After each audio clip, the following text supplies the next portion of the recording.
Okay, here we are again. You can probably tell that my eye bags are a little bit better, I guess. So it's been about a month since my first video I made on here, and I'm just blown away, honestly. Just blown away because the amount of feedback I got on it, all these people commenting,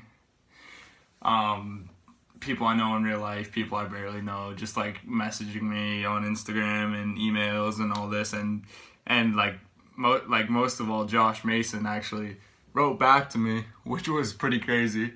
I'll put that on the screen here. But pretty much, this video is just kind of like an update, and also I wanted to give a few tips. If you've seen my last video, you can see that I've been going through some stuff for about 3 years, and I want to share these little tricks and advice that I've personally found help me.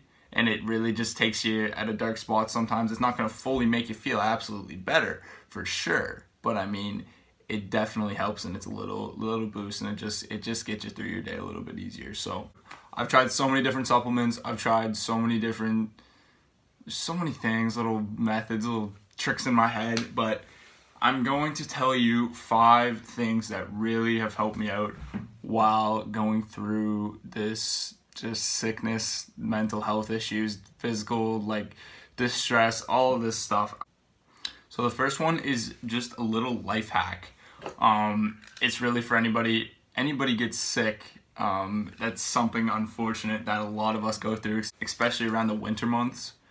And I found for me, I was getting sick once or twice a month, literally that much, really my whole life. Yeah, all of high school, I was always getting sick. And then right when I started taking Fidazone, there's it right here. It's probably inverted, but that's okay. It's Fidazone by Thorne Research. Ever since I've started taking this stuff, I rarely get sick. Like literally rarely get sick. And it's only like $30 or something.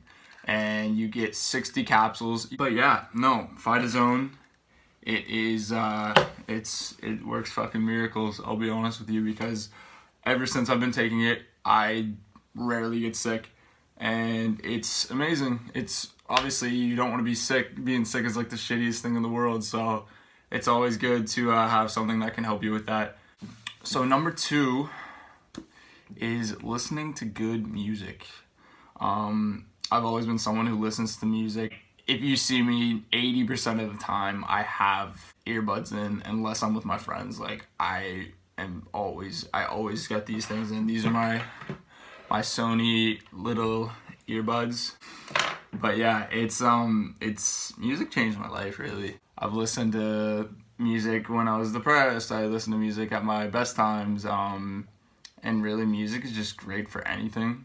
Brings out the creative side of you, and it also can bring out the emotions in you, which are good, and also at the same time can be bad if it's like, you can get addicted to music. That's what I was listening to these depressing songs so much, so often throughout the day and throughout the night. And that's another disclaimer: if you're gonna listen to music, listen to positive music. Obviously it's good to soak in some of your problems, but at the same, because obviously you don't want to just keep avoiding your problems or they'll never be solved, but don't just constantly listen to sad music and cry yourself to sleep every night, because I've done it before and it's not good to do.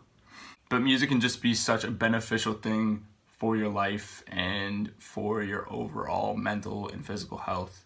It can really just boost your happiness levels, really, in really tough times. So number 3, this is purely for guys. If you're a girl and you're watching this and you're going through some shit, just don't even worry about this one. It's a topic that is really not spoken about for obvious reasons, because it's very personal, and it's something that is very it's kept away. Like nobody wants to talk about this. It's obviously not something that's really suitable to talk about in public situations, for sure. But what that is masturbation.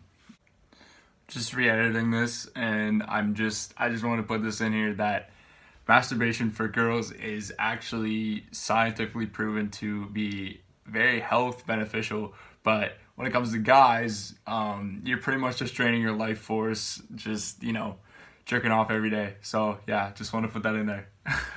So it's getting a little personal here, but I suffered from really, really, really bad masturbation addiction, especially when I was really sick. And don't get me wrong, I'm not even close to better, but I'm on the way up. I want to share these little tricks and advice that I've personally found help me, and it really just takes you at a dark spot sometimes. It's not going to fully make you feel absolutely better, for sure, but I mean, it definitely helps, and it's a little boost, and it just gets you through your day a little bit easier. So speaking of getting through your day a little bit easier, what I would do to do that is masturbate. And if you really think about it, when you're masturbating, it's just so toxic for your brain.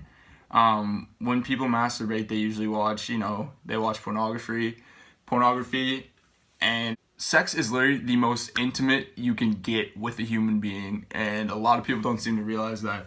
A lot of people are just going around, just having sex with different people. And if you want to live your life, that's fine. But if you really think about it, like, it's the act of two people coming together in the literally closest physical way possible. You're literally trading energies, and it's crazy how people just take it for granted because it feels good, right? And especially when it comes to pornography and masturbation, it isn't good for your brain. And I've been 3 months sober. I've been 3 months off it, or 3 weeks, sorry. And I feel that I definitely do feel better. Those sick thoughts, like those thoughts about when you're constantly masturbating every day, it really messes up your brain and messes up the way that you see girls.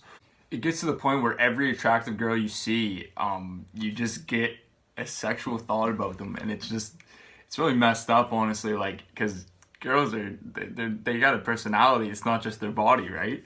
And it's not right. You want to think of someone, when you meet someone, like girl or guy, it doesn't matter. Like, you want to have a clean slate when you meet them, obviously, like, so you can really see who they are, how they like react to you, your personality, all that stuff. So if a girl has a nice body, you don't want to just think, like, that shouldn't be the only thing you think about when you think of her and when you're speaking to her. It's like, because like most guys, just when they go to talk to girls, they just only really think about getting in their pants. So it's just something that is crazy, and it's really unfortunate that it happens in society, and especially around where I live. There's so many dudes just they call it a fucking chuck. And it's just so unhealthy. It's so bad. It's just bad for your brain. It's bad for your well-being. It's bad for everything. You don't want to think of girls like that. Girls are some of the most, like, they are literally the most cherished thing on this planet. If we didn't have girls, then we wouldn't be alive. And that's what people don't realize. Like, girls run the world, man. Like, they really do. Growing up, like, I've just always been around girls, like my mom, my sister, all my family. It's mostly girls, and I just was raised by them for the most part. So I just have a big respect for women, and us guys really need to stop acting like fucking cavemen and just thinking that, girls are just used for sex and just used for sexual pleasures. It's really, there's more behind a girl, and girls are very, very precious, if you will. I know this sounds really corny, but it's true, and guys need to really think about that more. I get that we're young, but come on. Number 4. So, this really only is good for people who, one, have anxiety, but for 2, like, the most important is if you have throat problems. If you have acid reflux and throat issues, you're always clearing your throat, you have a constant sore throat. Like with me, I have ulcers in my throat because of my excruciating acid reflux that's been going on for the past 2 years. But literally, it's the simplest thing in the world. Just boil water, Wait till it's boiled, pour it in a cup, add 2 to 3 big teaspoons of honey, depending on the cup size. Like with this, I usually do 2.5 or 3. You want it to be a yellow color, and make sure it really tastes like honey. It should be pretty strong, because that's gonna coat your throat, and it really is just soothing. It calms me down. Like before I go to bed, I drink one before I go to bed, and I leave one on my bedside table before for when I wake up. So it's really good for that. A lot of benefits. Honey's also antibacterial, helps to fight against, again, colds and flus, all that jazz, you know. So it's really, it doesn't hurt, tastes really good, calms you right down. So why not, really? It's something so easy. Honey's so cheap. But make sure you get the organic stuff though. My favorite is I forget what the place is called. There's a place in Halifax. Or just get organic creamed honey. It's fucking delicious, and I can literally eat a whole jar of it. It is that good. But yeah, that's number 4. Number 5, the most important one in my opinion, is who you surround yourself with. My whole life, have been surrounding myself around people who either make me feel like shit, control me, all these things. And it's literally like, you don't need that toxicity in your life, especially when you're going through shit like me.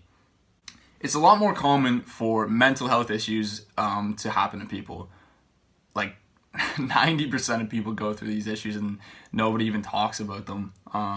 But that's another topic. But also people who unfortunately get physical illnesses. Usually the root cause is actually just from always feeling pressured and feeling anxious and not feeling comfortable. And that's, I find, what I was doing for most of my life. Just except for literally now, I felt so I was comfortable around my friends, but at the same time, there was always a little thing in my head. I always wanted to say things that I never got out, and it just built up, and that's just why I'm feeling the way I am now. Because, by all means, I'm obviously giving advice in this video because I want to help people, but like I said, I'm not even close to better yet. I'm still very, I'm still pretty sick, man, but I mean, stay positive, and you'll be all good. The people you surround yourself with is the most important thing. If you don't have people that support you and people that make you feel good about yourself, and you can't be yourself around them, that is the number one biggest thing. I was always taking a step down. I was never getting to the levels that I wanted to be on. I wasn't trying to meet new people. I wasn't trying to do new things. I was just always staying on the same path and hanging around people that really didn't have any future ambitions, and just really, they just put you down, man. It's just, you want to surround yourself around people that are optimistic, that really you can tell they have a future around them, and especially make you laugh, and you just feel comfortable around them. And I've finally found my friend group now, but there's still more work to go. But obviously it's hard, especially when you have social anxiety, you're not good at making friends, all this, and everyone will say that, right? I mean, because I'm just saying, oh, go get some new fucking friends, but it's not that easy. It's really tough. I've just kind of had to filter through people I knew, and it's led me to this point, and I'm doing, I'd say, pretty good now when it comes to my social environment. But yeah, if there's somebody in your life that makes you feel even a little bit pressured and a little bit that they just feel like they put you down, and you're just not yourself around them, and you call them one of your closest friends, cut that person out of your life. Because so many people are just suffocating from toxic people in their life that they don't want to let go, because they think that they'll make them feel bad and make them feel shitty and make them upset, really. But the thing is, you're not supposed to be in their life if you're feeling this way. So move on. Who fucking cares what they think, really? And just live your life. That's all you gotta do. And I promise you, you will feel 10 times better. I swear to God. But yeah, that's pretty much all I had to say. Let me know if you want some more videos. And also, if you made it this far, my Instagram is owengoyech. My email is ogoyech78@gmail.com. I'll put it in the description below. If you want to talk, if you want to share a story with me, definitely feel free to. I'd love to talk to anybody. You can open up to me and I will be there with open arms. And yeah, I'd love to talk to some people. In the first place, when I posted this, it was just endless support, and I felt amazing. So it'd be nice to make someone else feel a little bit better, because I am publicly speaking about my issues and giving some advice. So yeah, that's pretty much it. Thank you for watching again, and I will be back in the near future.